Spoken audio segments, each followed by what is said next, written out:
with the Lord in the light of His word. What a glory He sheds on our way. While we do His good will, He abides with us still, and with all who will trust and obey. Trust and obey, for there's no other way to be happy in Jesus but to trust and obey.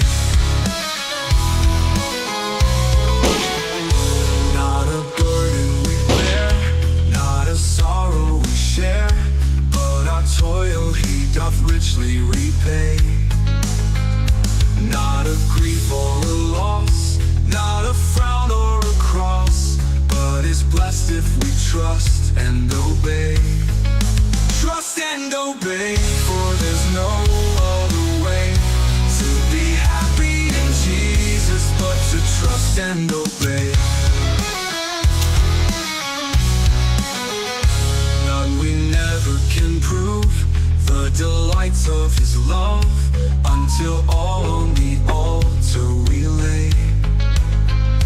For the favor He shows, for the joy He bestows, are for them who will trust and obey. Trust and obey, for there's no other way to be happy in Jesus but to trust and obey.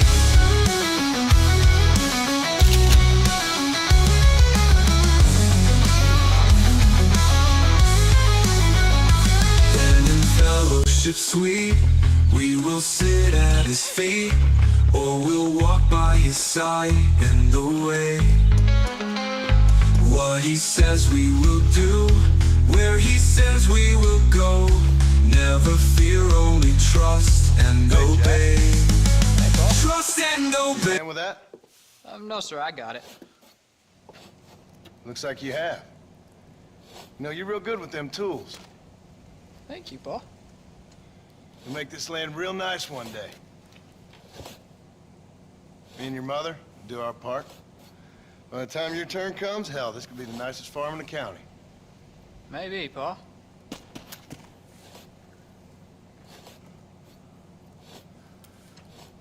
Just gotta learn to shoot straight or you'll get yourself eaten by some animal. Very funny, Paul. Thank you, son.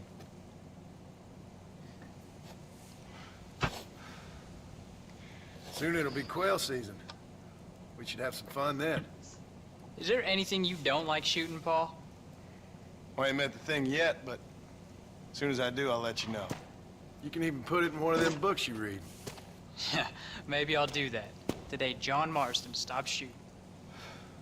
Now, I ain't no literary man, but I don't think that'll sell. People like shooting in them things. I think you may be right there, Paul. So, you ever hear talk about them machines that can make a man fly? Well, sure, Paul. Everybody knows about that. You know they're going to be bringing one of those machines around the country next year for a demonstration? One of them machines can turn men into angels. One of them machines can turn men into angels. John, come here!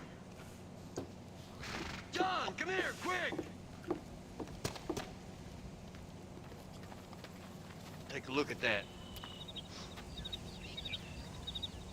Jack, go into the house, lock all the doors. Whatever happens, don't come outside. You hear me? Whatever happens. Okay. Come here, son. Whatever happens, keep the doors locked and your mother inside. Promise me, son. Promise me. Who is it, Paul? It's just some old friends. Me and Uncle take care of it. And you go inside and you keep the doors and the windows locked. I hear you. Then run! Yeah, run, boy! Well, old man, looks like things is about to get settled once and for all. So it seems. For the love of God! There's still time for you to run, old man! Easy! Hellfire! Hold up. Okay, he went behind the thing. That just seems like cheating. Help me hold them off! Come on now!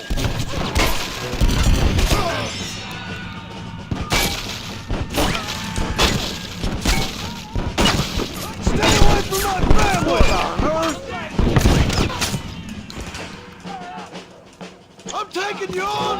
with me!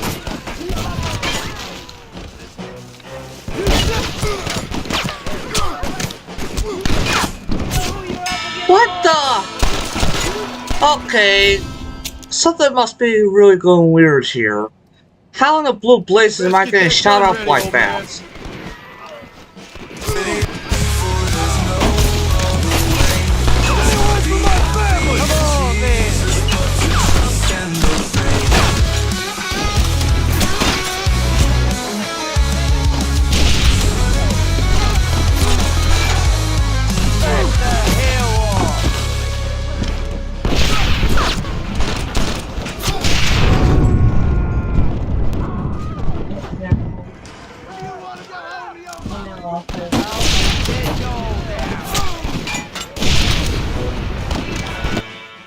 Oh yes, also good morning, Father in Heaven.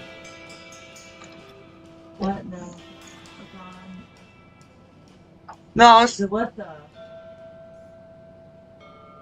I wasn't in much. Well, other than some odd things are going on while I just launched up here.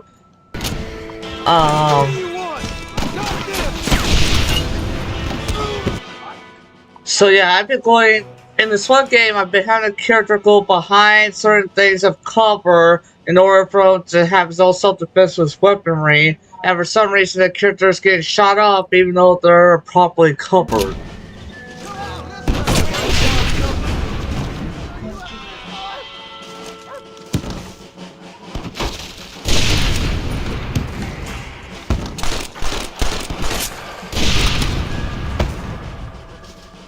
Inside. I'll keep watch out here.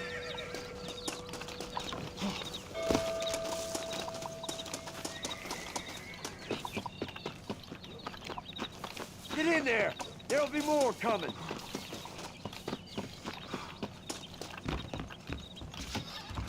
What are we gonna do now? What's wrong? What's happened? Stay inside, you hear? Like I said, there'll be more coming. Paul, what do they want? I don't know, son. Whatever it is, it ends here. Oh, look how many there are. They're gonna kill us, aren't they? No, I ain't gonna let that happen. Government. This ends right here! None of you bastards are leaving here alive! Uncle, are you alright?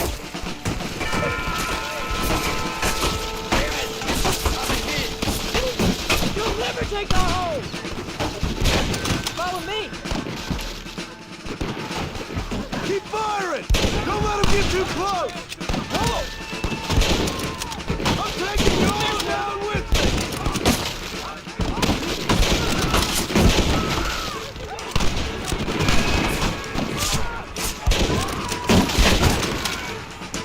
I won't let you take him again!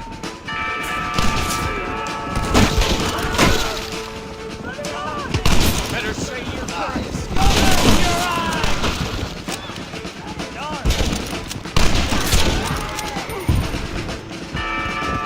Come on!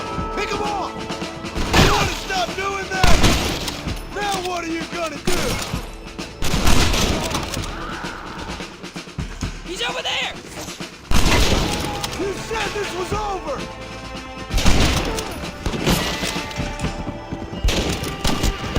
Think I was Come on! joking.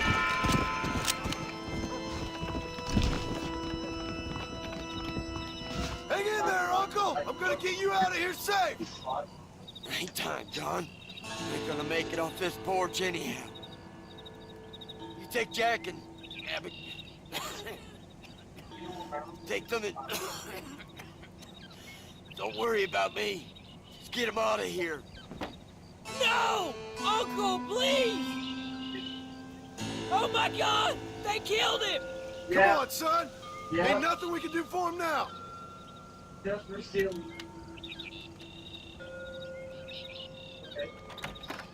We're leaving the farm. I'll watch from the silo. You two go to the barn, get the horses ready. John! I'll meet you there. Right there, I was like, bro, why are they so fired with like shit like she's like eating a nice tip is just for stealing.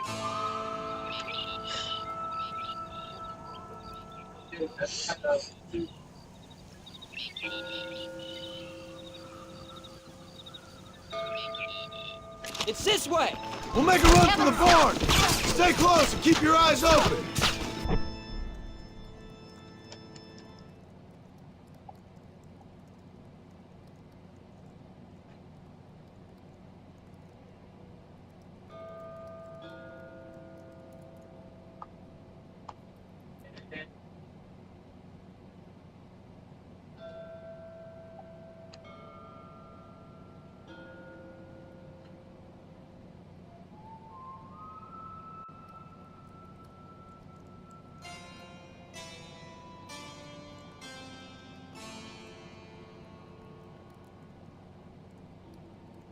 Don't actually get the part with the missing.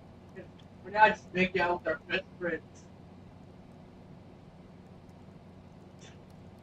You got that rare case when they find someone that you put best friends and they want to fuck them. But not although you want to fuck them. But that's the rare case, but not like you want to fuck them. Well,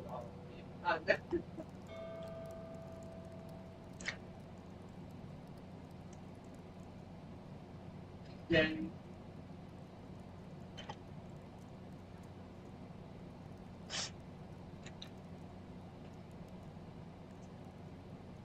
Danny's the all-going inside.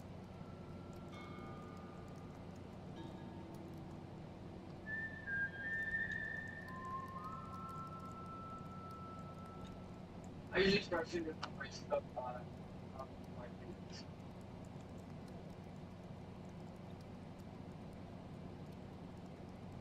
I at least start seeing obviously the lifestyle. I keep big games. I go in there and if I need to open the upgrade, just make sure same something that I'm not liking, that's all. I'm actually thinking much.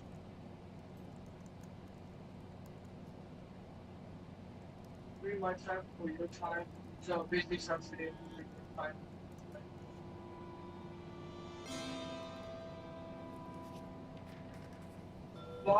Please guys forgive me for having the game display like this, but for me to really make sure for the time being that I get the best, because when I'm using my built-in display in order for me to try to get in order for me to really get over 60 FPS and even to like a little bit over 100 FPS, well, I would have to turn off the reshade to do that, but like I'm using a combination of both the overhaul project and a current, like it's still a work in progress of the overall project, but it's called, it's called, oh jeez, I meant to be viewing the live stream as tablet.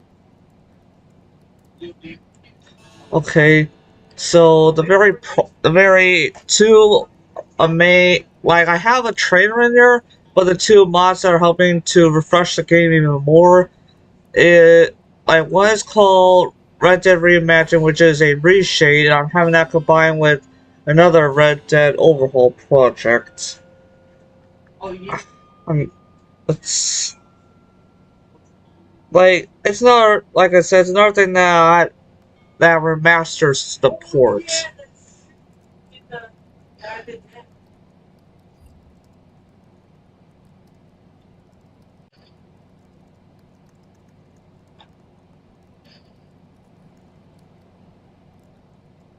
Games have only been around for about 40 years or so.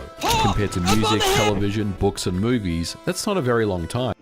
Now, I myself am 51. I'll just quick, that's right. Since it allows me to. I'm older than video games. So why can't we just access an out-of-print video game from a online library in the same way as we do with books, music and movies. Well, it's all thanks to weird copyright laws here in the United States that prohibit this type of activity. And before you start making grandpa jokes, I do want to talk about the complex landscape of video game preservation, emulation and piracy. All three of these things get bundled together, and for good reason.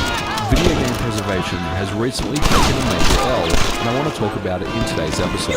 If you want to access a book, newspaper, magazine, music, or movie, your local library will have an archive available to you. Some archives allow for the user to be able to download digital ebooks, digital movies, and music via online libraries. But what if you want to research an old classic video game? Take for example this game right here, International Superstar Soccer for the Nintendo 64. Well, you have a couple of choices. The first is to buy a physical copy off eBay and pay reseller prices, whatever they are, and assuming that you have original hardware, you can play the game just fine. If you don't have original hardware, then you'll need to purchase that as well. A console like the Nintendo 64 was well before modern televisions, which means getting the game to run in modern times if you don't have the hardware is tedious and expensive. Of course, you could either just download the ROM, which is illegal, and download your favorite emulate and play it on, which is illegal. You could also dump the game and then play it on a modern emulator. That's a nice trade-off. But game dumping is only legal if you're not circumventing security measures. And to make matters worse, it's near impossible for the average user to learn how to dump their own games, especially cartridge-based ones. But the idea of downloading a ROM is considered software piracy. Wouldn't it be cool if there was a legal way to download a ROM from an online store that was curated and then be able to play it without fear of being prosecuted as a criminal? Services such as PlayStation Plus offer this, and Nintendo used to with their Virtual Console did away with it in favour of the Nintendo Switch Online service. But unfortunately, the percentage of games that these services offer is minuscule. There's probably a less than zero chance that International Superstar Soccer 64 will end up on the Nintendo Switch Online service. And if it does, they may have to wait for another couple of years. They simply don't know. And to make matters worse, if you take a look at the number of games that Nintendo offered on their Nintendo Virtual Console That isn't my fault that he went down like that. If we compare the It's how MSO to the how the Wii soldiers Virtual like to Console, position this themselves. number is significantly reduced. And this, of course, is assuming that these online stores will stay online forever, which historically, as we know, is simply not the case. One of the arguments I hear is that you had plenty of time to make your purchases before these stores went down. But this argument is flawed, because it's assuming that everyone was invested into that ecosystem at the same time. If I'm someone that just found an appreciation for the Nintendo 3DS, the only real option I have is to take my 3DS and install an illegal eShop variant. It's hard to imagine that game publishers really do care about preservation, and they only offer the absolute minimum to their customers, and that number is decreasing.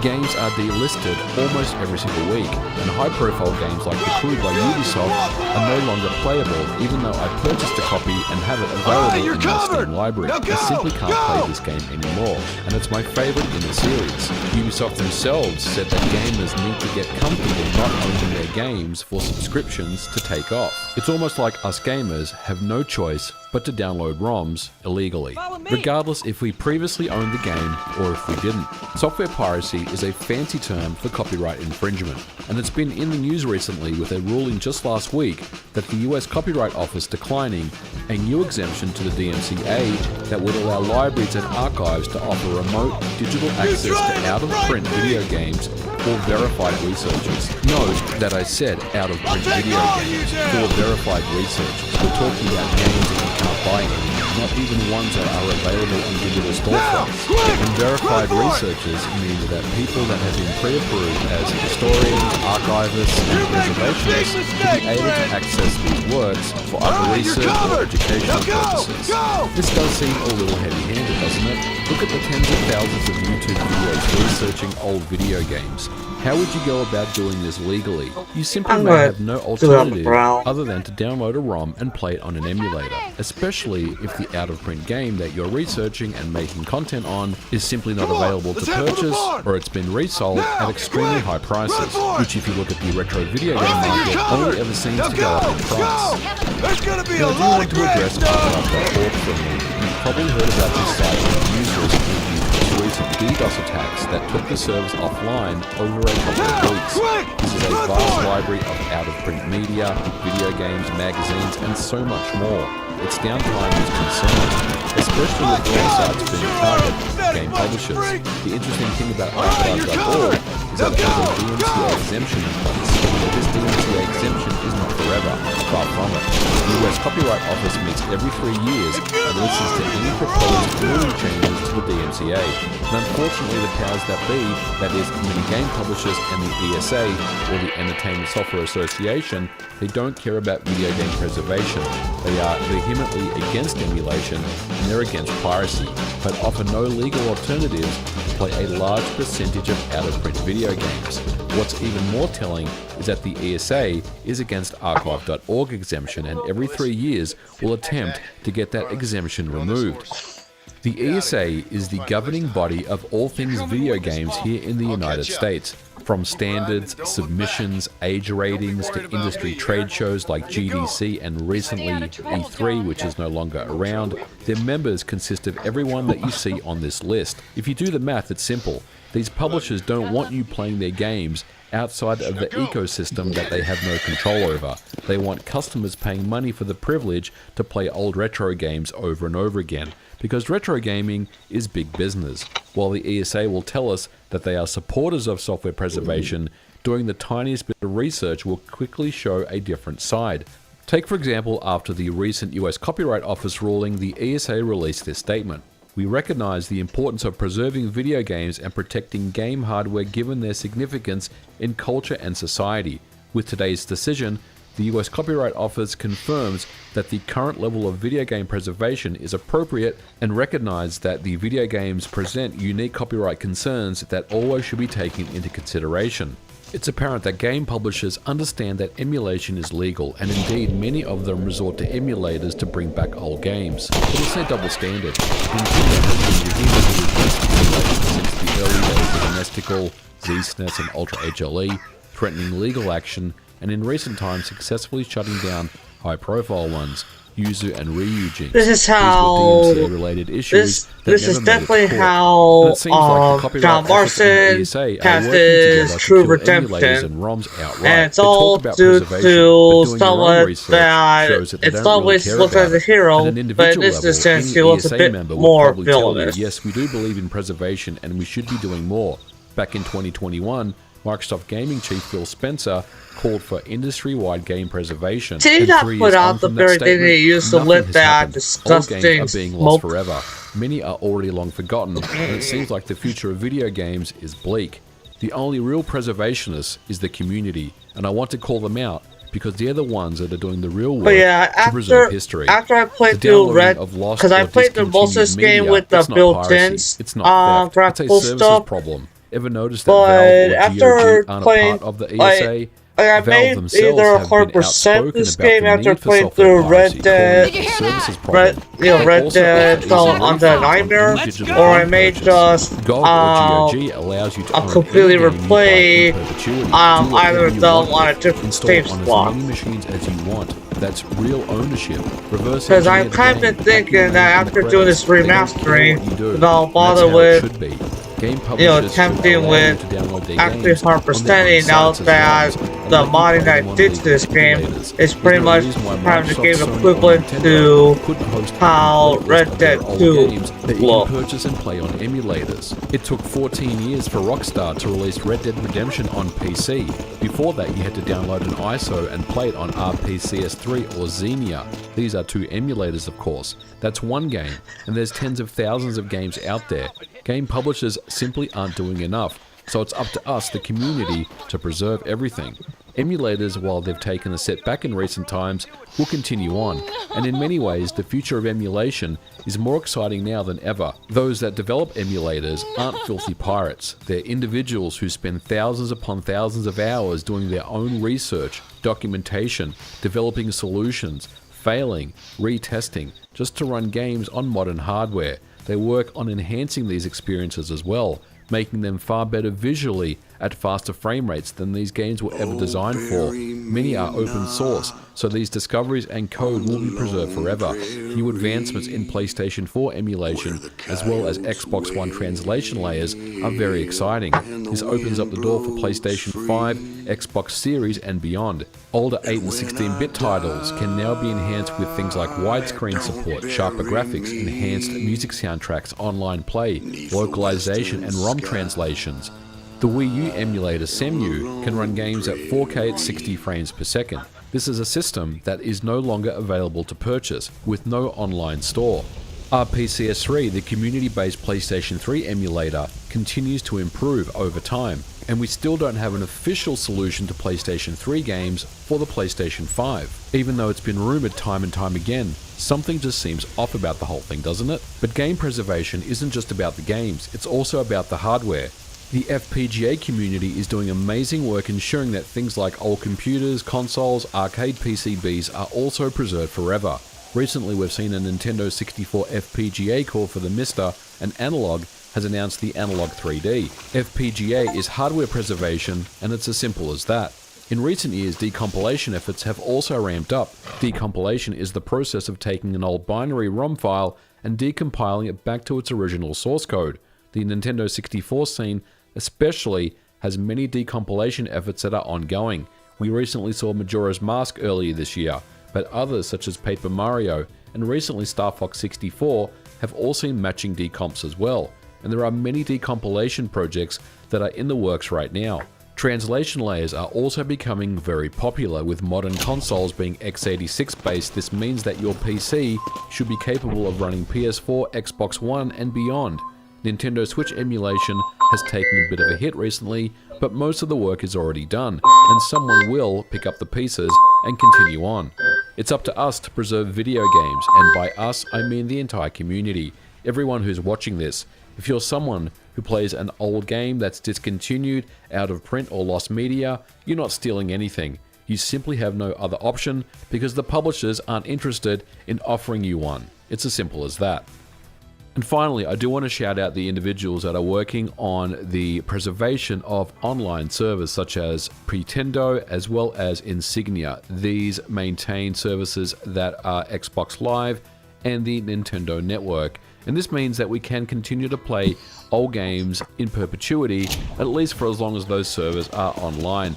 But the good news is the community isn't going away, and these particular developments are all open source, so all this stuff is still very much in the hands of the community, and it will never disappear. But we're going to Alright guys, I had to view because some unknown person was calling me for some strange reason, but then they hung up, so whenever there's a call, I usually like to have a viewing, that way if anything personal is said or whatever, that I'd rather not you guys not stream, then, you know. A very dangerous situation right now, where I do think that a lot of games will be lost forever. Of course, when it comes to me staying a little bit of the truthful way to life, there's some people on the call that I don't have to view for. And I'll catch you guys in the next episode. Bye for now.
I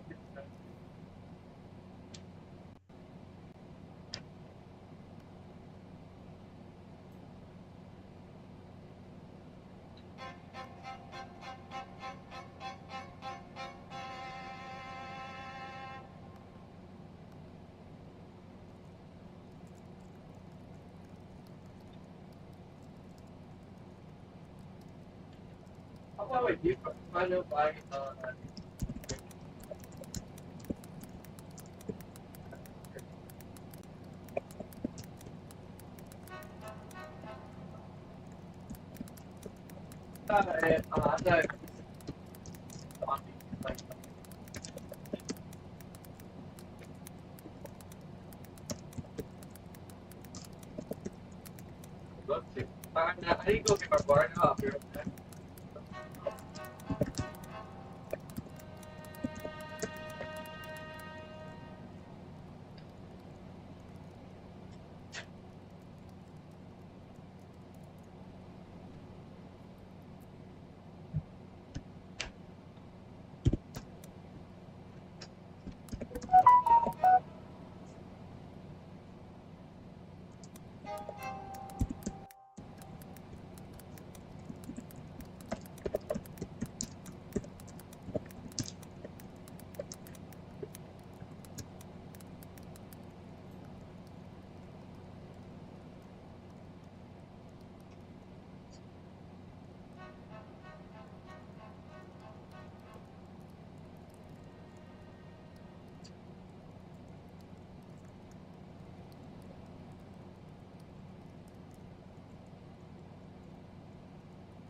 What's going on, guys? My name is Matt, and while this might look like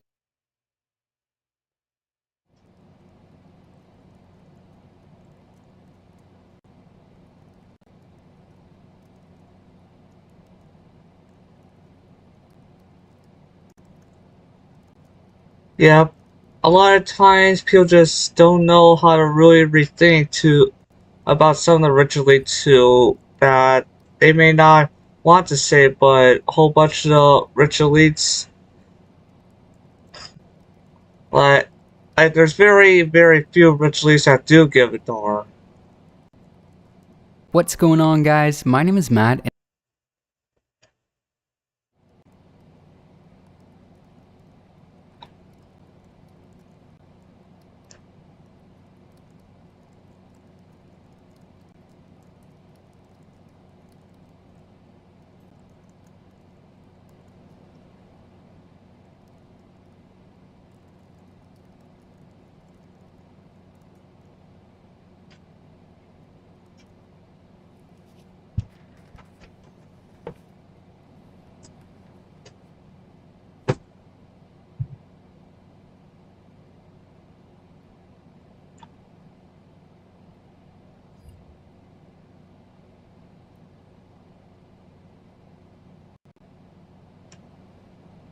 Oh yeah, another game I've been like starting to check out, and I'll possibly will get further into, but I got already just quite the bit of a library to get onto, other than games that kind of give me the feel to play them after modding them.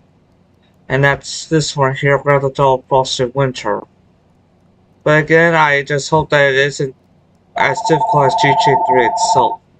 It's a model overhaul that overwrites what's programmed in GTA 3. Who encounters something totally inexplicable by the side of the road. Some have called this story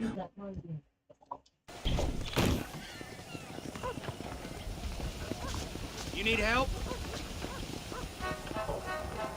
Okay, I just went over. Hello, sir. You work with the government? You one of the most credible paranormal stories that Why you ask? Did you work with a man named Edgar Ross? I have something for him. Edgar Ross. No. exists. Well knew But of before we get into today's story, Man, if won Okay. himself a chest full of medals. I think he went and retired about a year ago. Last I heard, him and his wife moved out to a cabin on Lake Don Julio. Lucky guy, getting to take it easy. He's fighting crime in this dump, that's for sure. If you're a fan of the strange, dark, and mysterious delivered in story format, then you've come to the right place.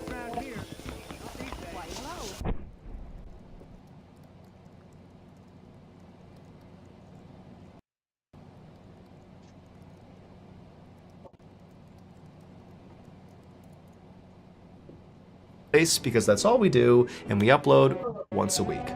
So, if that's of interest to you, please sneak into the Like Button's house and replace all of their new fresh produce with wax replicas. Also, please subscribe to our channel and turn on all notifications so you don't miss any of our weekly uploads. Okay, let's get into today's stories.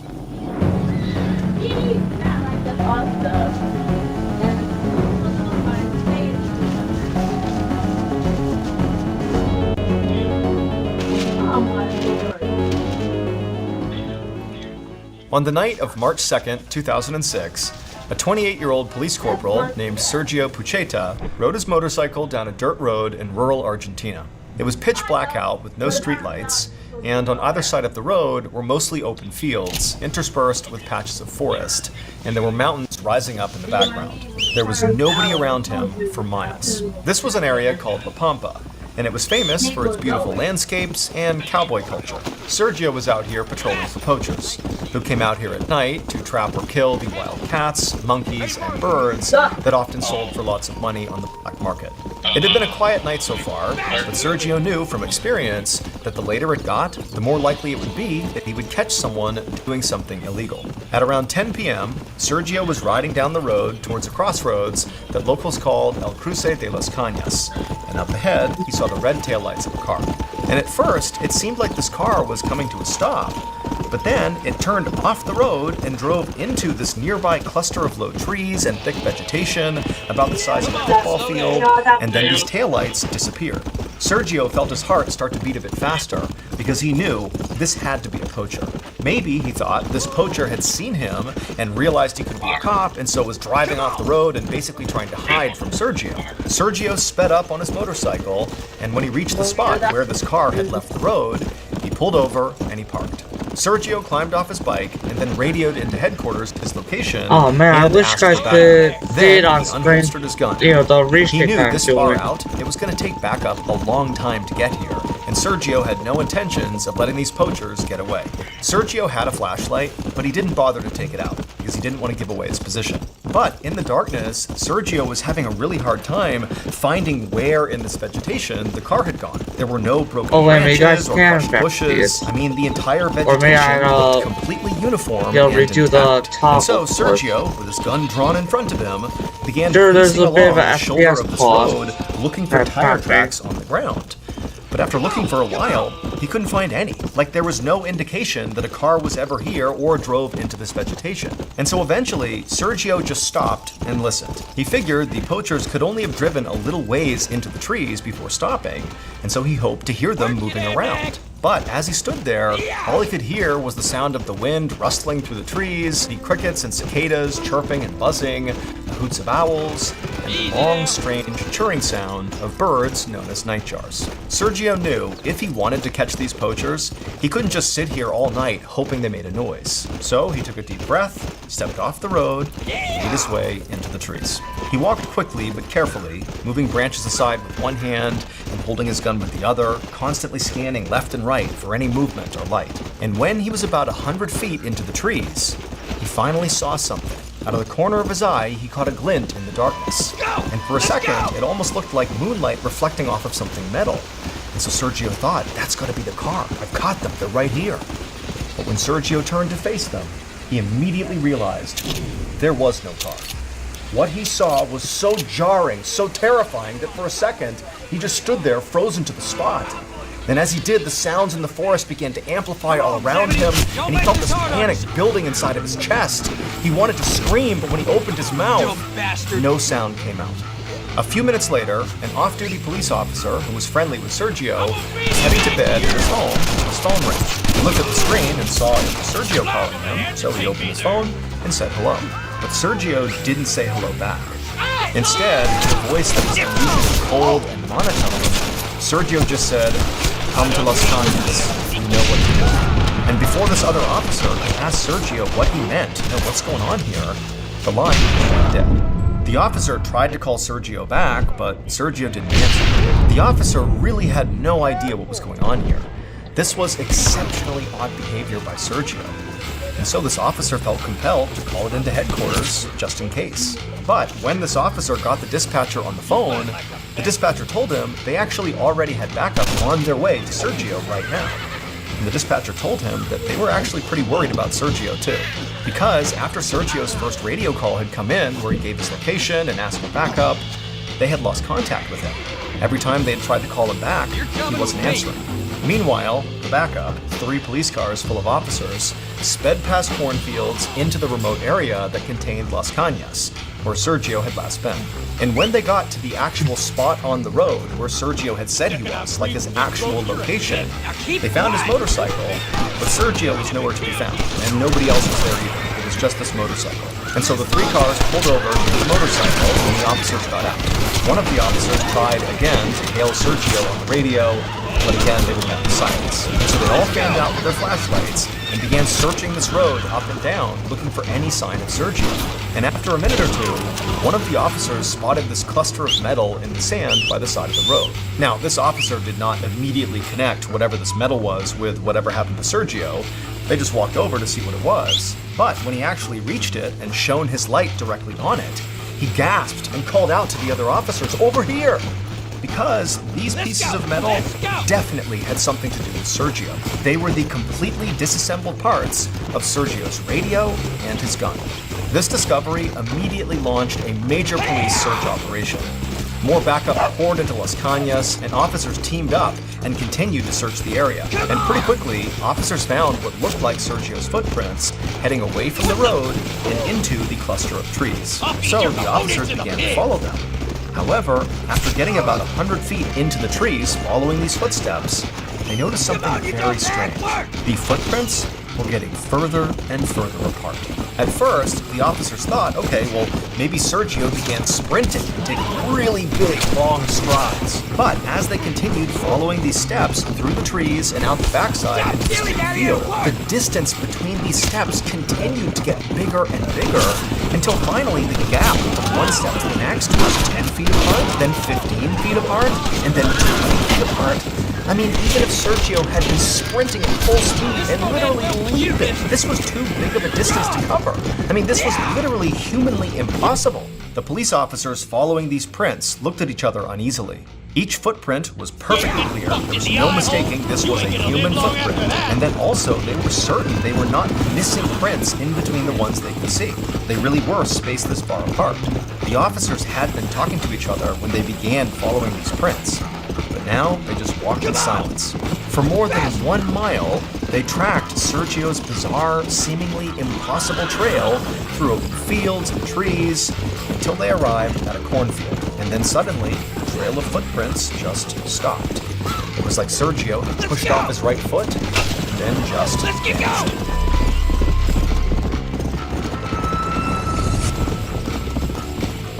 Thank you to BetterHelp for sponsoring today's video.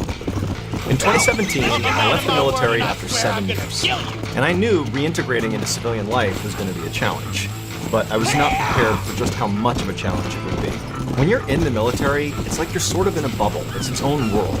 And so once I was out of that bubble in the real world again, I was shocked by just how much I didn't know how to do.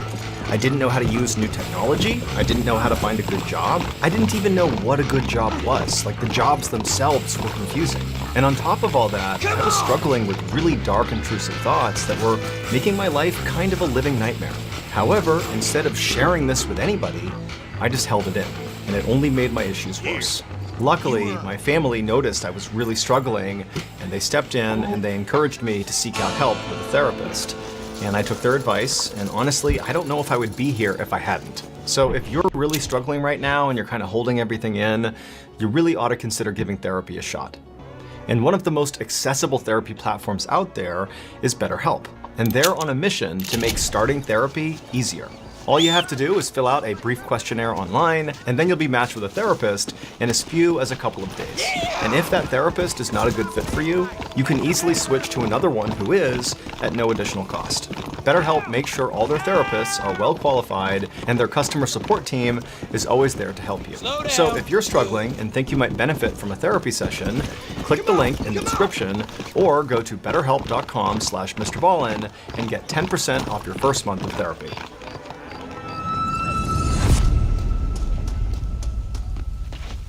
The search for Sergio went on all night, despite the fact that it started to pour at around 2 a.m. But the officers never gave up. However, beyond those footsteps, they never found any other trace of Sergio. And there was one other thing police couldn't find. There was absolutely no sign of the poachers that Sergio had called in before he had vanished. There were no tire tracks from any vehicle other than Sergio's motorcycle. There was no broken vegetation or anything like that. It looked like no car had ever been driven into these trees. And there were no signs of any kind of struggle either that would explain why Sergio was gone and why his gun and radio were disassembled by the side of the road. The whole situation just made absolutely no sense. At 4:30 p.m. on March 3rd, 2006, so roughly 18 hours after Sergio had disappeared, a farmer was walking on his property about 12 miles away from Las Cañas when he looked up ahead and he saw this dark figure sitting by the side of the road. The farmer squinted to get a better look, and the figure looked like a man, but he was all curled up into a ball and he was sitting in the mud. Now, keep in mind, this area is like in the middle of nowhere, and so this farmer did not get a lot of people passing through the area, and so to see anybody was pretty rare, let alone what he was seeing now. And so, feeling curious, the farmer called out to this man, but didn't get a response. Blasted, the So he very just started walking person towards that robbed him. him And when he is got up inside close, that building. He saw this man was a police officer in full uniform. He had his knees pulled up to his chest with his arms wrapped around him, and his head was buried in his lap, and so the farmer couldn't see his face. And weirdly, even though it had only recently stopped raining, and the ground that the officer was sitting on was still wet, this man was totally dry. The farmer leaned down and gently put his hand on the man's shoulder and said, "Sir, are you okay?" But the officer didn't react at all. He just stayed there motionless, head in his lap, not reacting, totally silent. And this was just too strange. The farmer backed away, took out his phone, and he called the police. It didn't take long for the police to show up and identify this seated police officer as Sergio Pucheta. But Sergio wouldn't talk to the police any more than he would speak to the farmer. He didn't appear to be physically injured, but there was definitely something wrong with him. So the officers called an ambulance and they summoned Sergio's boss to see if he could get Sergio to respond. And when Sergio's boss showed up, he was able to coax Sergio up off the ground, but still Sergio wouldn't speak. All he would do is give his boss a big hug and just break down and cry.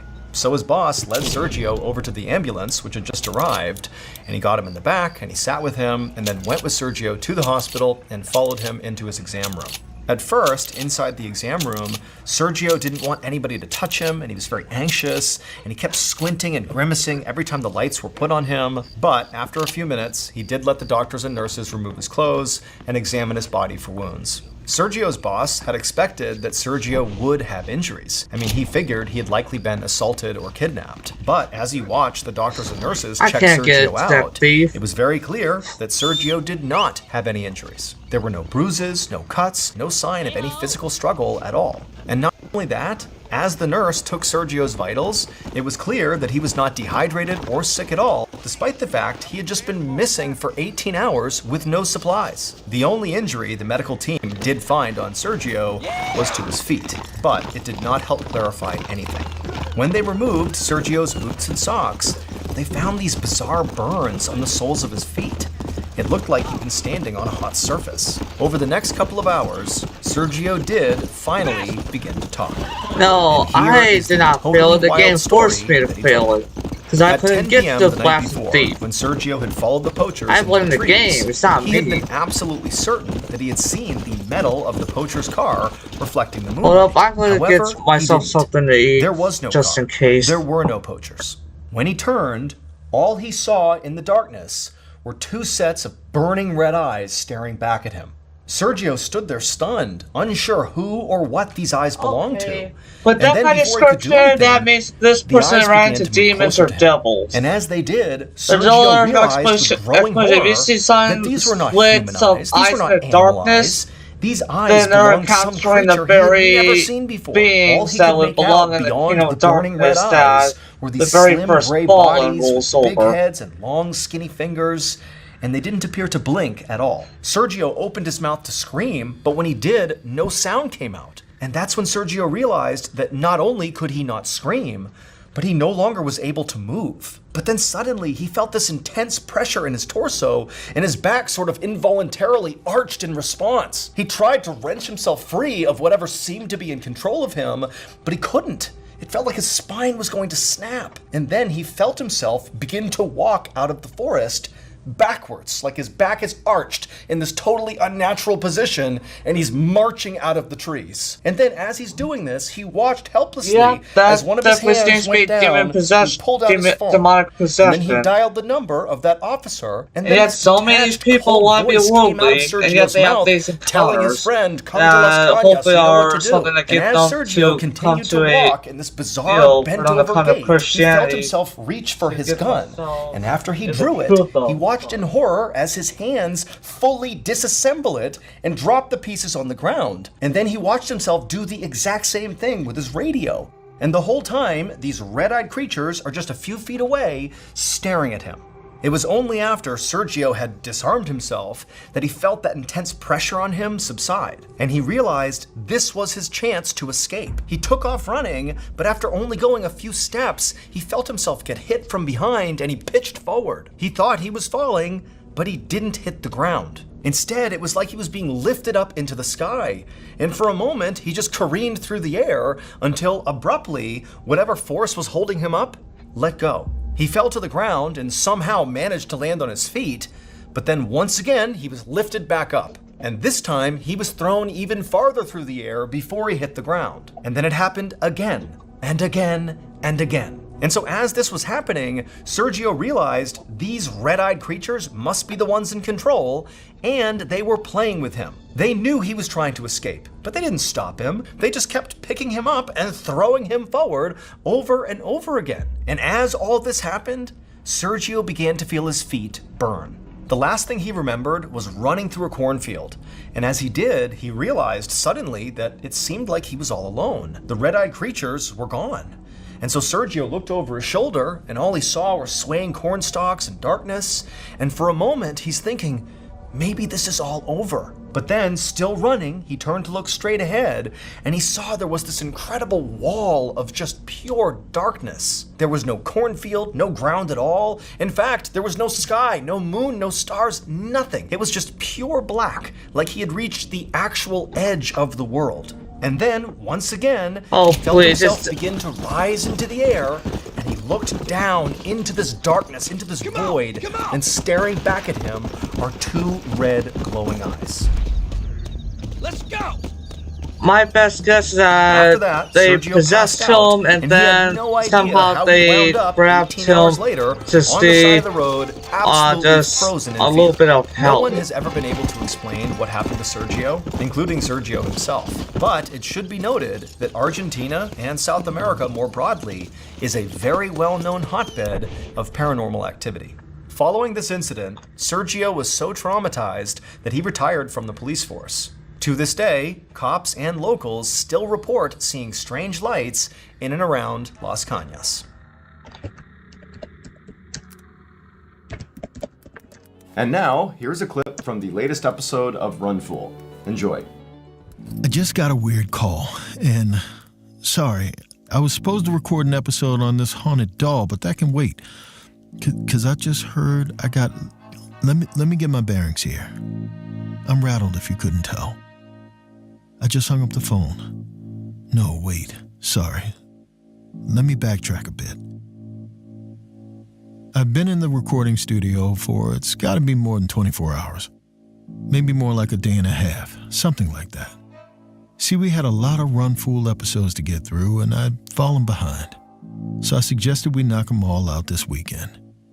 Maybe it's the tortured writer in me, but I love an all-nighter. Feels good to retreat from the world. Leave my life, my friends, family, and just work. Anyways, it's been me, our sound engineer Kevin, and our producer Abakar, here in the booth. He was wasting all between. He kept talking. Told me quite a story. It's not some camp to erupt me here. You hear that? Kevin just left to see if there's any truth to what this caller said. If there is, it means Abakar isn't coming back.